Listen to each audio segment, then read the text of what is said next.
Are you scared of having another stroke? You're not alone. It's one of the top things that stroke survivors worry about, and understandably so. Let's talk about what you can do to overcome this fear so it doesn't run your life. A stroke is trauma.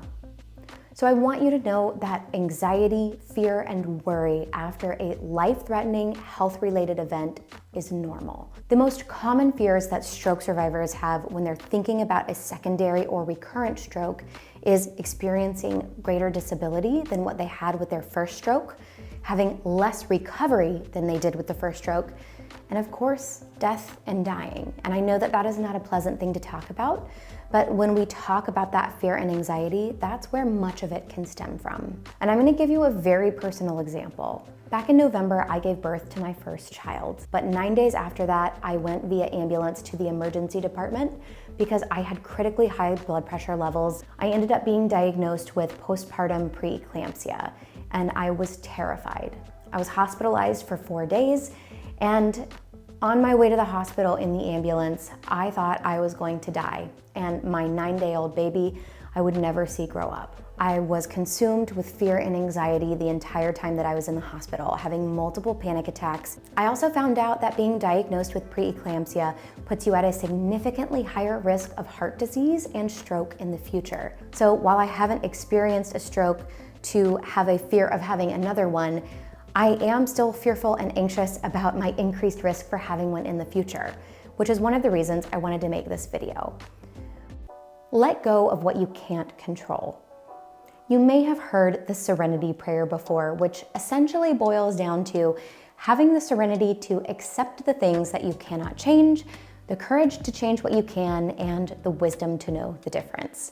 We're gonna be focusing on that first part specifically, which is the serenity to accept the things that you cannot change. And specifically when it comes to any health-related event, we cannot change our genetics. Some of us are more predisposed to experience cardiovascular issues in our life. And we also have to think about congenital issues, things that we are born with that we also cannot change, like having an AVM that could potentially cause a stroke. We also have to think about potentially unavoidable health events, like experiencing preeclampsia, that leads to an increased risk of heart and brain issues. Some helpful tips to learn to let go of what you can't control include using a cognitive behavioral therapy principle, which is reframing negative thoughts. Because here's the thing, when we devote time and worry to these things that we can't control, we ultimately just get more stressed out, and we're not actually doing anything productive to reduce our risk. So let me give you a specific example. Let's say that you were born genetically with a predisposition to having high blood pressure, which is a known risk factor for stroke. Instead of thinking, oh my gosh, I can't do anything about that high blood pressure because it's genetic, reframe that thought to say, okay, I'm not gonna devote my time and worry to stressing out about the high blood pressure I cannot control. But what I will do is start to shift my thinking to what can I control to improve my health overall and reduce the risk of that high blood pressure. Embrace what you can control. We know per the CDC that up to 80% of strokes are preventable. So instead of focusing on the 20% of things that we cannot control, let's think about the 80% of things that we can control. And often that comes down to our lifestyle choices. So think, really reflect on your own personal life. Are you getting a good quality and quantity of sleep for the most part every night? Look at your diet.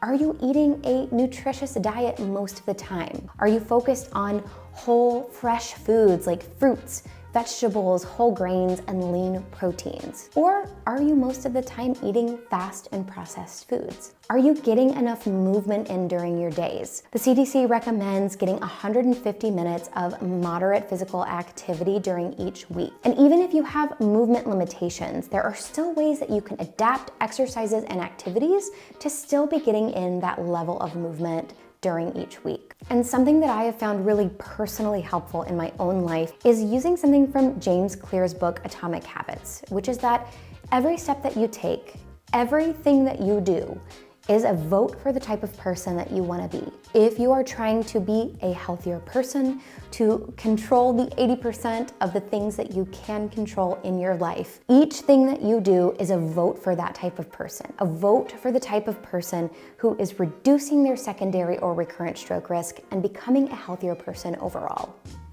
Science for sustainability.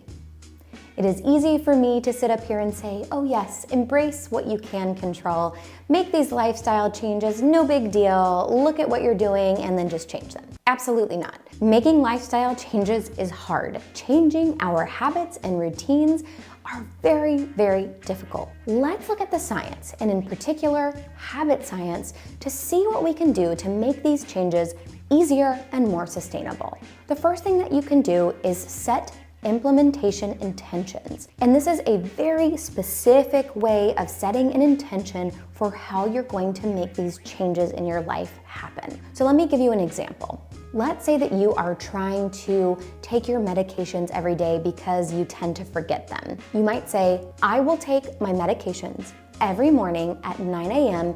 when I'm making breakfast. So your implementation is very time specific. It's specific to an area in your house, and it's also specific to another habit that you already do, which is making breakfast. The second thing that you can do is something called habit stacking, and I actually mentioned it in the last example. When you're trying to take your medications, you are linking it, that new habit that you're trying to form, to another habit that you already have implemented in your life, making breakfast. There is research that shows when you habit stack, it is much easier to make those changes happen. And the third thing is to recognize and understand that the brain prioritizes feel-good actions and behaviors. And this comes down to neuroplasticity. Whatever you can do to make these changes a more positive experience for yourself, whether it is giving yourself maybe a small reward each day, or setting kind of that long-term reward for yourself that if you've done it for 6 months, you might go get yourself a massage or do something really nice for yourself, because your brain is gonna say, hey, I'm working towards that reward. I'm gonna prioritize that and continue to try to enforce that good, positive behavior and change. All right, everyone, that's it for today. Leave me a comment and let me know what has helped you to get over the fear of having another stroke in your life. And I'm going to be leaving a link to my video on what you can do to prevent a second stroke. And this goes more into detail of how you can change those specific lifestyle factors. Now, if you found this video helpful, please make sure to leave it a like. And if you're new here or haven't already, subscribe to the channel and click the bell to get notifications for when I post new videos. Post Stroke is a nonprofit, and you can help us keep our content free, either by giving us a super thanks by clicking in the YouTube bar below, by giving us a one-time donation via PayPal, or by becoming a Patreon member, where in exchange for a monthly donation, you get access to cool perks like social media shoutouts, behind-the-scenes footage, and even YouTube shoutouts, of which I have some today. And a special thank you to Heather G and Modus Nova in our Empower tier. We cannot do what we do without you all. Thank you all so much for watching. I'll see you next time.